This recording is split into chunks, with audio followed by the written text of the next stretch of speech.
Halo semuanya, perkenalkan nama saya John Peter. Saya seorang fisioterapis. Nah, mungkin banyak di antara teman-teman yang masih belum kenal, masih belum tahu apa sih fisioterapi itu. Sekilas tentang fisioterapi, fisioterapi adalah salah satu bagian dari pelayanan kesehatan yang fokus pelayanannya itu adalah gangguan gerak dan fungsi tubuh. Jadi fisioterapi bertujuan untuk mengembangkan, memelihara, dan memulihkan gerak dan fungsi dengan berbagai modalitas fisioterapi yang termasuk di dalam modalitas fisioterapi, contohnya diatermi atau terapi hangat, atau ada orang yang tahu terapi sinar. Lalu ada TENS. TENS itu sebenarnya akronim atau singkatan dari Transcutaneous Electrical Nerve Stimulation. Jadi TENS itu elektroterapi, terapi listrik dengan menggunakan stimulus listrik. Lalu ada ultrasound terapi, manual terapi, terapi latihan, bahkan massage. Massage itu termasuk bagian dari modalitas fisioterapi, termasuk bagian dari tindakan fisioterapi. Fisioterapi secara profesional melakukan assessment terlebih dahulu sebelum melakukan atau sebelum memberikan pelayanan fisioterapi. Jadi kami sebagai fisioterapi itu melakukan pemeriksaan fisik dulu. Setelah kita mengetahui apa masalah yang ada, baru kita memberikan tindakan atau memberikan pelayanan fisioterapi. Nah, di Takenoko sendiri, pelayanan fisioterapi itu sudah berjalan lebih dari 10 tahun. Kami memberikan pelayanan fisioterapi kepada pasien kami di Takenoko dengan ketulusan hati, dengan penuh komitmen. Lalu, mungkin banyak di antara teman-teman masih belum tahu apa saja sih kondisi yang membutuhkan fisioterapi. Contoh paling sederhana itu salah satunya adalah low back pain atau nyeri pinggang. Yuk kita lihat bagaimana penanganan fisioterapi dalam membantu mengurangi nyeri pinggang. Sekarang kita akan melakukan pemeriksaan untuk pinggang karena keluhan Bapak adalah nyeri pinggang. Berdiri tegak seperti ini, apakah ada keluhan yang dirasakan? Tidak ada, baik. Saya minta tolong kakinya boleh lebih dirapatkan. Ya, seperti itu. Sebentar gerakan ke belakang seperti ini. Sampai di sini sedikit sakit? Sedikit sakit. Oke, sedikit sakit. Pelan-pelan kembali. Oke. Lalu gerakan membungkuk ke depan pelan-pelan. Kalau ada sakit yang terasa, tidak usah dipaksakan ya. Sampai di sini sudah terasa sakit? Sedikit. Oke, sedikit saja. Terutama di bagian tengah atau di kiri? Tengah. Tengah ya. Oke, kembali pelan-pelan. Ya, oke. Kita ganti posisi. Sekarang kita lakukan gerakan menyusuri sampai ke lutut menggunakan tangannya ya Pak ya. Saya bantu ya gerakannya secara pelan. Iya benar seperti itu.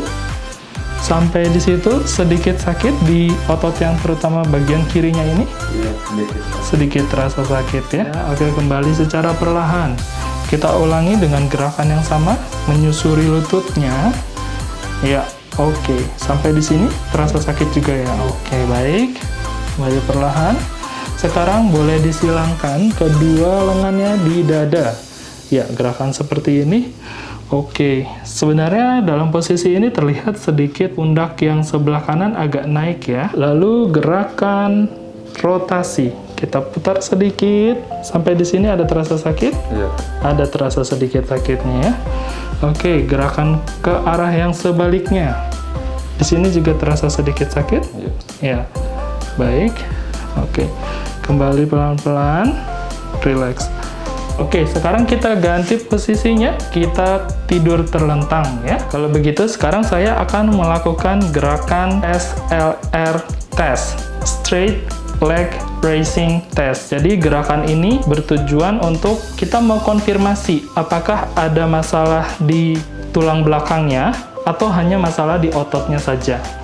Setelah SLR test, nanti dilanjutkan dengan Bragard test, juga Neri test, dilanjutkan dengan Patrick dan Kirkpatrick test. Semua gerakan pemeriksaan itu untuk memastikan bahwa nyeri pinggang yang Bapak rasakan hanya otot saja, bukan dari ada penjepitan saraf atau ada masalah di bantalan tulang belakang. Kita mau mengeliminasi itu dulu. Bapak tenang aja, Bapak relax ya. Oke, kita mulai pemeriksaannya ya Pak ya. Saya akan gerakan seperti ini, lurus, tegak. Ya. Sampai di sini, apakah ada nyeri? Tidak. Tidak ada ya.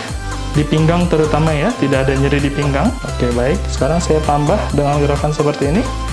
Bagaimana untuk pinggangnya? Pinggang. Tidak ada ya? Biasa aja? Oke. Sedikit, ada sedikit saja, hanya sedikit. Tidak ada penjalaran nyeri ya, hanya di pinggang lokal saja. Iya, bagian. Baik. Kepalanya boleh diangkat secara perlahan. Tambah sakit atau tidak? Tidak. Tidak. Oke. Relax. Relax ya. Gerakan seperti ini bagaimana? Apakah ada sakit terutama di bagian pinggang? Enggak. Tidak ada. Baik ya. Relax. Bagaimana dengan gerakan yang seperti ini? Tidak. Tidak ada. Mungkin hanya sedikit stretching di area bokong ya. Iya. Ya itu Tidak. seperti rasa tertarik saja ya. Oke, tidak apa-apa. Berarti bagus hasilnya ya. Kita bandingkan dengan sisi yang sebelahnya. Ini tidak ada indikasi atau tidak ada masalah yang mengarah pada penjepitan saraf tulang belakang. Jadi ini murni hanya pada ototnya saja. Makanya yang Bapak rasakan hanya nyeri pinggang lokal di satu titik itu saja di bagian tengah tadi, dan juga memang hanya ringan. Tapi tetap untuk bangun tidur di pagi hari itu selalu ambil posisi miring dulu, kemudian duduk perlahan, baru boleh berdiri. Ya, yuk kita coba miring dulu ke sisi ini, tidak apa-apa. Tidur miring, santai, relax. Iya. Ya, tidur miring dibantu dengan kekuatan dari lengan dan tangannya. Duduk perlahan. Ya, seperti itu. Ini turunkan perlahan. Iya. Untuk mencegah supaya nyeri pinggangnya tidak tambah parah. Seperti itu. Jadi, kalau mau bangun tidur, miring dulu, duduk pelan-pelan, baru boleh berdiri. Oke, hanya masalah otot saja. Kita akan lanjutkan dengan treatment. Untuk tindakan fisioterapinya nanti ada heating therapy atau diatermi, terapi hangat. Nanti sensasinya hanya hangat saja, tidak panas ya. Kemudian ada ultrasound terapi, lalu dilanjutkan dengan TENS atau elektroterapi. Baik ya Pak ya? Ya. Oke, kita lanjutkan ke ruangan yang berikutnya untuk pelayanan fisioterapi. Kita mulai dengan pemberian terapi hangat menggunakan modalitas diatermi. Jadi diatermi ini bertujuan untuk memperlancar aliran darah dan juga meringankan otot yang tegang. Selanjutnya, kita akan menggunakan modalitas ultrasound. Modalitas ini menggunakan gel sebagai media perantaranya, dan juga diharapkan efek terapi dari ultrasound ini adalah mengurangi nyeri, meningkatkan sirkulasi darah lokal, dan juga peningkatan elastisitas jaringan otot. Berikutnya, kita akan menggunakan TENS, elektroterapi atau transcutaneous electrical nerve stimulation, adalah modalitas fisioterapi yang menggunakan stimulus listrik sebagai perantaranya. TENS ini bertujuan utama, fokusnya adalah untuk mengurangi rasa nyeri. Jadi nanti yang akan dirasakan adalah berupa kontraksi otot atau seperti ada kedutan-kedutan ringan yang dirasakan oleh pasien. Oke, jadi teman-teman sudah lihat bagaimana pelayanan fisioterapi dalam kasus low back pain. Tadi sudah ditunjukkan mulai dari pemeriksaan dan ditemukan masalah itu hanya pada ototnya saja. Jadi pasien tadi dengan keluhan nyeri pinggang, penyebabnya hanya masalah otot. Pemberian fisioterapi diharapkan dalam 2 minggu pasien sudah merasakan perbaikan dengan frekuensi terapi 2 kali dalam seminggu. pemberian modalitas MWD, TENS, dan juga ultrasound dengan durasi treatment 1 jam atau bahkan bisa kurang dari 1 jam. Oke, jika suka, jangan lupa like, comment, share, dan juga support kami dengan menekan tombol subscribe. Sampai bertemu di video berikutnya. See you!